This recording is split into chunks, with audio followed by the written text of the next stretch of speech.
cinema. Continuando a nossa série do Temperos de Cinema pelo Mundo, esse mês a gente está viajando para a Itália. Né? Eu estou aqui com os meus convidados, que deixam esse programa muito mais interessante. Rafael Amaral, Sandra Romancini, sempre descobrindo os sabores dos filmes. E a Natália, que está aqui nesse mês também, trazendo mais ainda do Tempero Cinema pelo Mundo, dos festivais que ela cobre por aí, né, Natália? Seja bem-vinda. Obrigada, Fátima. E vocês dois, sem vocês já não tem tempero. Né? Vai faltar o sal e a pimenta. Olha só, perfeito. Nesse episódio, a gente vai comentar o filme O Talentoso Ripley. Esse filme, ele tem mais de uma versão, mas a gente vai comentar a versão que é com o Matt Damon, né, com o Jude Law. O Ripley é uma pessoa que tem uma facilidade para imitar a voz das pessoas, né? E ele é eu diria que é um psicopata, né? A gente vai descobrindo isso no desenrolar da história. E ele acaba descobrindo o filho de um empresário que está na Itália e ele vai para lá, ele cria toda uma história para se aproximar desse rapaz, né? E aí o filme vai por aí. É um filme muito interessante, os atores estão muito bem, ele trata de um tema assim, né, dessa forma com que ele lida com a imitação da pessoa. Você percebe aí a patologia que ele tem, mas ao mesmo tempo a linguagem do filme é muito boa, ele é um filme gostoso de assistir, tem suspense, né? E ele se passa grande parte em Nápoles, também passa em Veneza, em Roma, enfim, é uma viagem pela Itália só por lugares bonitos, porque esse rapaz de quem ele se aproxima, na realidade é um bom vivant, então ele está sempre passeando, sempre navegando e sempre em lugares bonitos, né? Então, esse lado do cinema fazer a gente viajar, nesse filme é perfeito. Rafael, comenta pra gente aí sobre esse filme. Ele tem uma versão, né, mais antiga. Ele tem até uma série agora também que trata do mesmo personagem do Ripley, né? Mas eu acho ele um filme bem emblemático. Né? Eu acho forte. Ele foi baseado num livro da Patricia Highsmith, né? Que já tinha sido, já tem uma versão muito famosa de 1960, que no Brasil tem o nome O Sol por Testemunha, que é com Alain Delon e com Maurice Ronet, que são dois atores muito bons, muito famosos da época. Eu gosto muito dessa versão de 1960, acho incrível também, e se quem quiser assistir, quiser ver paisagens italianas, também vai encontrar muita coisa bacana. Só que essa versão, eu não vou dar spoiler aqui, porque eu não sou um cara chato, mas essa versão de 60, ela tem um final totalmente diferente. O diretor pensou em uma outra coisa que não estava no livro, então assim, é bem surpreendente assim, como se resolve. Quem assistir essa versão que a gente está comentando aqui, do Minghella, vai ver um final mais aberto. Sim. Um final que você vai falar, né, peraí, né, como assim? Sabe, aquela coisa de... eu acho impactante também esse final, mas a versão de 60, talvez pela época, não sei, eles sentiram uma necessidade de dar uma resolução, de resolver a coisa e não deixar o Ripley necessariamente escapar. Porque nessa que a gente vê agora... Porque no livro da Patricia Highsmith, ela, eu entendo que ela teve uma intenção de dar uma continuidade para aquele personagem. Né? Ela gostou tanto de criar aquele personagem, que aquele personagem ele continua existindo depois. E nessa versão de 60 acontece uma outra coisa. Essa versão do Minghella eu gosto. Vamos lembrar que é o diretor do Paciente Inglês, né? Sim. Que ele vinha de um mega sucesso, de um filme premiado. Aí ele fez esse filme, tem o Matt Damon e tem o Jude Law. Eu acho, particularmente, o Jude Law brilhante, assim. Eu acho que o filme... Eu acho até quando ele sai do filme, o filme fica mais chato, assim. O filme perde um pouco da sua energia, eu acho. De tão bom que ele é. Dele, além dele ser lindíssimo, combina com a paisagem do filme. Eu acho que ele engole o Matt Damon. Sinceramente, eu acho que ele engole o Matt Damon nas cenas que eles estão... Mas eu acho que é meio proposital, sabia? O personagem ajuda, né? Você entendeu? Eu acho que é meio proposital, porque o Ripley ali, eu acho que ele quer dar aquela coisa de coitadinho, de que eu sou o gatinho escaldado. Sabe, o sofredorzinho, aquela pessoa assim, de repente ele tá lá e nhau, entendeu? Não é muito isso, gente. E eu acho, essa coisa que você comentou no final, de como se resolve, a gente não vai dar spoiler. Mas eu acho uma coisa inteligente do roteiro, porque o tempo todo ele se safa, né, das coisas que ele faz. E por saídas inteligentes. Não é aquela coisa que você fala, mas como que ninguém ia perceber isso? Não. É tão bem feito a coisa que você fala, nossa, realmente eu também cairia nisso, sabe? Ele consegue sempre se sair bem, né? E é muito bem feito isso. Exatamente. Gente, olha, o jeito que ele, né, dá para que ele entra nas cenas e engrupe um pouco, né, as meninas ali, sabe? Gente, aquilo me dá um arrepio. Sim. Porque às vezes até a gente lembra de pessoas que têm um pouquinho dessa personalidade. Sim, eu senti isso. Não Na primeira vez que eu assisti, eu fiquei até meio mal, assim, sabe?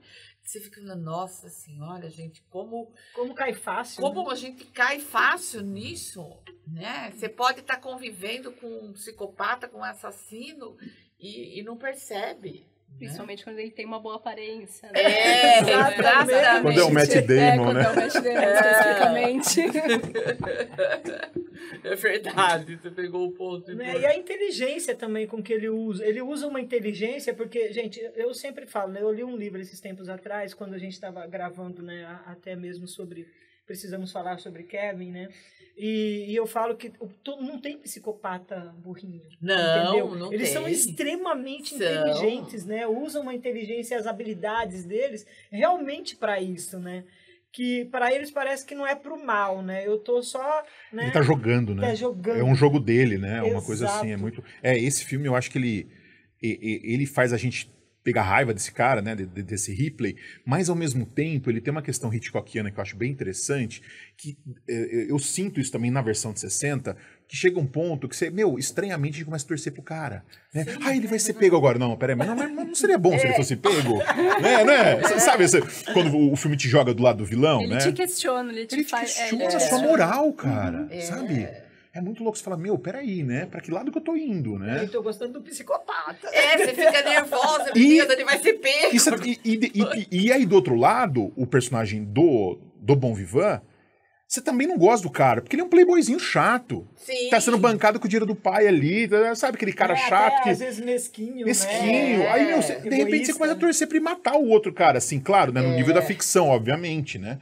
Mas você fala, né? É um jogo... E ele, às vezes, dessa coisa, às vezes ele humilha o outro de uma forma que você fala, poxa, né? Você começa, é o que você falou, você começa a entender até por que ele...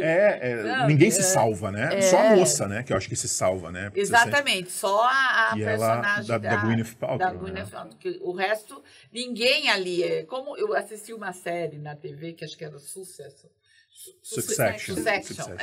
Que é aquela coisa, né? Ninguém, é todo mundo vilão ali, não tem ninguém. Mas ao mesmo tempo você torce pra cada um deles, você sente carinho. Tá todo mundo querendo eles. se devorar, né? É um negócio assim, né? Exatamente. Então... Se comove com a situação de cada um. Você cria um apego que apego. Moralmente ele não se justifica, mas você sente. Exatamente. Eu não sei não, mas eu acho que cada um tem um pouquinho de psicopatia.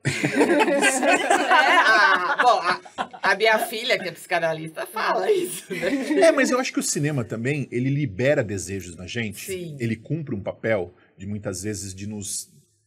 da gente se sentir e se projetar em um personagem, em uma construção, que a gente não pode viver na nossa vida real. Então, dentro da sala de cinema, a gente está liberando um prazer e um desejo que a gente sabe que a nossa moral não deixa a gente fazer isso lá fora.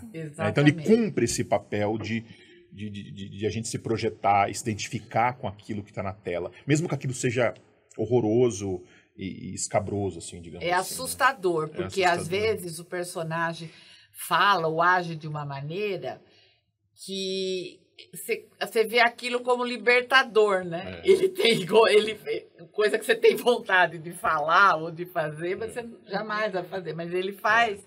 Aquilo é uma coisa meio libertadora. E é engraçado, assim, você sabe que eu falo que foi um dos filmes que mais me levou para a Itália, você entendeu? Porque ele vai passando por ele né? É uma delícia. Quando ele pega toda aquela questão de Roma, dele passear com aquela, né, com a Nápoles, coisa né? Gente, é muito lindo. As casas que eles ficam, né? É uma coisa assim. Tem uma vida que o outro gostaria de ter, né? É. E isso que eu acho interessante dessa história é que, assim, mais do que matar o outro, mais do que... Ele quer ser o outro, né? Ele quer... E não é nem questão de dinheiro, não. Ele quer ser, ele quer sentir o que é ser o outro, que ele não pode ser no fundo. Sim. Né? Porque o Ripley também tem esse lado meio, parece que meio impotente por um lado, então, assim, ele precisa tentar ser o outro para viver uma vida que ele nunca vai ter, sabe? E esse jogo psicológico eu acho interessante. E não pode deixar de negar também que tem um affairzinho entre os caras ali, né? Sim. Isso também eu acho que é inegável, que ainda que seja, né, em um plano mais... Da parte dele, principalmente. Que ele tá meio... Ele tá perdido, obcecado, né? Existem indicações ali que você... Opa, peraí, né? Tem uma coisinha entre eles ali que tá mal resolvida, né? E o outro se assusta com isso. O personagem do Jude Law, o Dick, né? É o Dick. Ele se assusta com isso. Então, ele é agressivo, né? Com o Ripley e tudo. Exatamente. Né? Exatamente. É isso aí, mas eu fico pensando assim, meu Deus, como é viajar tanto por Nápoles, por Roma, por Veneza e tal, foi uma dificuldade escolher uma receita. Você não tem noção. Eu imagino. Porque aquilo eu já ia sonhando, sabe? Com aquelas pizzas que você come na rua, assim, né? Aquelas fatias grandes de pizza, né? Que é aquela pizza grande, tipo focaccia, né? Que é bem diferente do que a gente encontra por aqui. Nossa, foi uma dificuldade, viu, Fátima? Nessa, olha... Verdade? Justo ali foi dificuldade de escolher porque, sabores? gente, eu amo o sabor da Itália, né? Né? Acabei de tirar o meu passaporte agora, antes dessa mudança toda, então eu falo, meu Deus do céu, eu pegaria de olho fechado e sumiria por ali, porque é muita coisa linda, muita coisa boa, muita coisa gostosa que tem, né, Fátima? São ragus, são risotos, são... E nesse filme em especial, tem muitas cenas em cafés. Não é? Que pega aqueles cafés, né, da Itália, que são maravilhosos. Que tem cara de ser maravilhoso. Não é? Mas não passa uma comida em si. Não. Né? Não passa, você não vê ele comendo alguma coisa, né? Então, ali, por isso que dificultou. Porque quando você pega o gancho de alguma coisa, tudo bem. Agora, quando você faz essa viagem, assim, para esses cafés incríveis, não me veio outra coisa. Eu tô tão doce ultimamente. Natália, e você, napolitana. Com esse teu olhar, assim, de crítica, um personagem complexo como esse do Ripley, né? Que ele é um personagem bem complexo, né? Você que vai muito em festivais, vê filmes aí no mundo todo, né? Como que você vê, assim, esses personagens? Tem algum que você queira dar algum exemplo pra gente? Olha, eu adoro personagens complexos, porque eu acho que é o que o Rafael estava comentando, né? O cinema, ele possibilita que você julga, você apoia, você sente empatia, ao mesmo tempo por um personagem que moralmente ele não está agindo conforme a sociedade espera, ou ele não tá, ou ele tem um certo distúrbio, como é o caso dele, né? Que vai diferenciá-lo do restante da sociedade. Porque se a gente só tivesse personagens homogêneos no cinema, vocês não concordam que a gente não teria material para fazer cinema de forma alguma. Né? A gente não teria nenhum material interessante. Então, eu vejo muitas pessoas hoje discutindo o fato de você, às vezes, lidar com alguns temas ou personagens que tenham essa dualidade, né? Que tragam esses sentimentos dúbios dentro de nós. E eu acho que, não que seja uma discussão não cabida, mas o cinema tem essa função de trazer essas discussões, né? Não é porque um determinado tema ele vai ser polêmico que você não pode tratar ele no cinema se você fizer a abordagem correta sobre ele, né? Então, acho que com personagens dúbios é a mesma coisa. Você não precisa trazer no cinema só personagens moralmente corretos.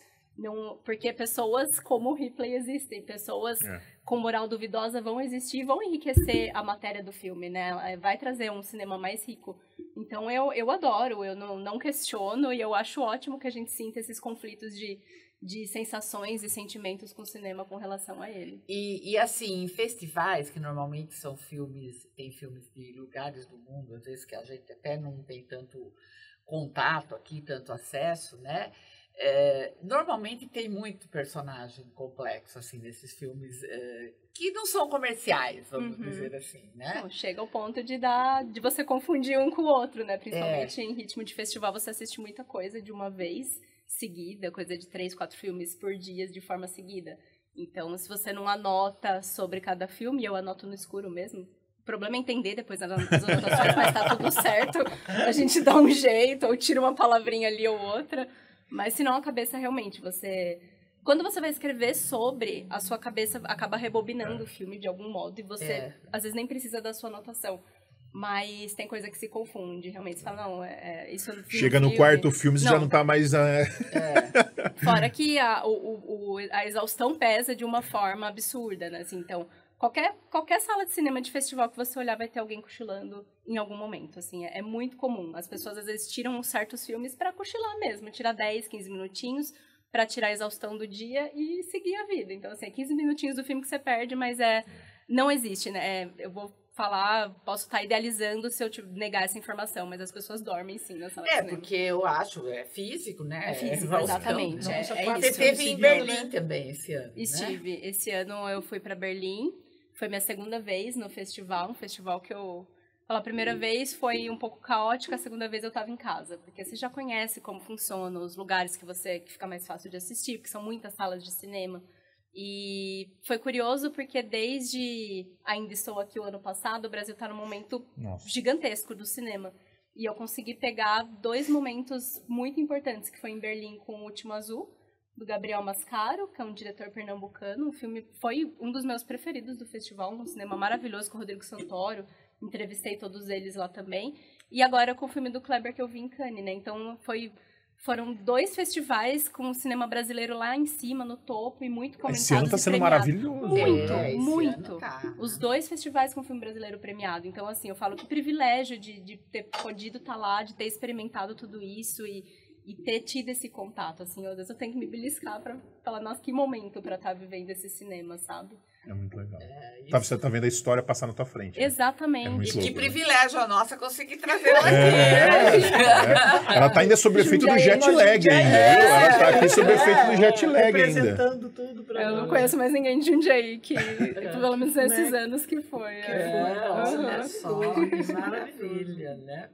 E você, Sandra, já que você falou que teve dificuldade, mas algum tempero você descobriu lá, né? Mas com certeza. Olha, eu fiquei entre uma torta napolitana, porque eu disse para você que eu estou num momento doce da vida, você entendeu? Porque a torta napolitana, ela tem 3 sabores, assim como, né?